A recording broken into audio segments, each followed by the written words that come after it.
punctuality එහෙම නැත්නම් වෙලාවට වැඩ කරනවා කියන එක ගැන ඔයගොල්ලෝ කොහොමද හිතාගෙන ඉන්නේ? ඔය ජීවිතේට වෙලාවට වැඩක් කරන්නේ නැති කෙනෙක්ද? ඔයා කොහේ හරි යනවා කියලා යාළුවන්ට පොරොන්දු වුණා නම් ඔයා එනකම් පැයක් එකමාරක් විතර ඔයාගේ යාළුවෝ බලාගෙන ඉන්නවද?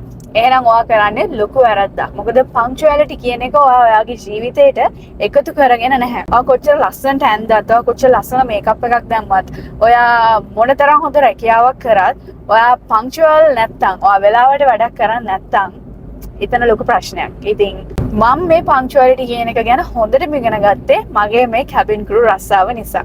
ඉතින් cabin crew කෙනෙක් කියන්නේ හැමදේම එක සීමිත කාල සීමාවක් තුල හරිම ඉක්මනට කරන්න ඕන කෙනෙක්. මොකද ඔයා නිසා කිසිම ඩිලේ එකක් වෙන්න බෑ. ඔයා කරන්නේ ටීම් වර්ක් එකක්. ඒක මේ රස්සාව විතරක් නෙමෙයි.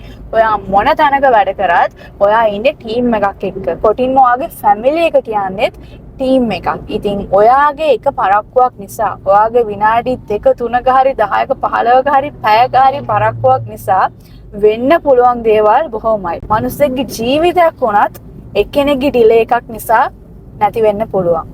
ඉතින් මේ වෙලාවට වැඩ කරනවා කියන එක ඒ වගේ සීරියස් දෙයක්. ඒ වගේම cabin crew කෙනෙක් නම් දන්නවා ඇති මේ 90 seconds. ඔයා දන්නවා තප්පර 90ක් ඇතුළත ඔයාට ඔයාගේ සෙනගව පරිස්සමෙන් එයාක්‍රාෆ්ට් එකකින් එළියට ගන්න ඕනේ. ඒකට හම්බෙන්නේ තප්පර 90ක් විතරයි. මේ රස්සාවෙන් තමයි මම මේ කාල කළමනාකරණය. එහෙම නැත්නම් වෙලාවට වැඩ කරනවා කියන එක කොච්චර වැදගත්ද, ඒක කොච්චර සීරියස් දෙයක්ද කියන එක හරියටම ඉගෙන ගත්තේ. සහ ඒක මම ප්‍රැක්ටිස් කරන්න ගත්තේ. ඉතින් ඕගොල්ලොත් වෙලාවට වැඩ කරනවා කියන එකෙන් ටිකක් වීක් නම් ඔයාලට පුළුවන් ටයිම් ටේබල් එකක් හදාගන්න. ඔයාගේ දවස කලින් පටන් ගන්න, කලින් ප්ලෑන් කරන්න. එහෙම නැත්නම් දවසේ වෙන්න ඕන දේවල් චෙක් ලිස්ට් එකක් හදාගෙන අන්න ඒක අනුව වැඩ කරන්න. ඉතින් එතකොට මේ ටයිම් මැනේජ්මන්ට් සහ මේ පන්ක්චුවලිටි කියන එක ඔයාලට ප්‍රැක්ටිස් කරන්න ලේසි වෙයි. මොකද මම කියන්න කැමතියි time is your money. කාලය සමානයි ඔයාගේ මුදල් වලට. ඉතින් ඔයාගේ time එක කියන්නේ මුදල් වලට.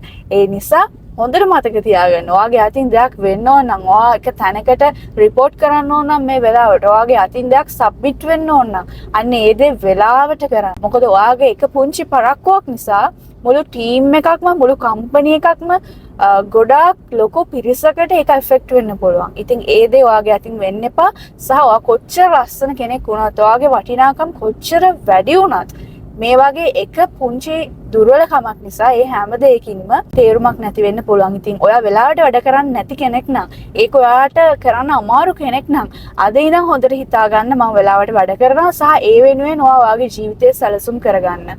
ඉතින් ඒ දේත් ඔයාගේ ජීවිතයට එකතු කරගත්තොත් ඔයාට හොඳ කෙනෙක් විදිහට, එහෙම නැත්නම් හොඳ වගේ රැකියා කරන ස්ථානයේ වුණත් හොඳ සේවකයෙක් විදිහට ඔයාට ඉදිරියට යන්න පුළුවන් අනිවාර්යෙන්ම. ඉතින් ඒක හොඳට මතක තියාගන්න.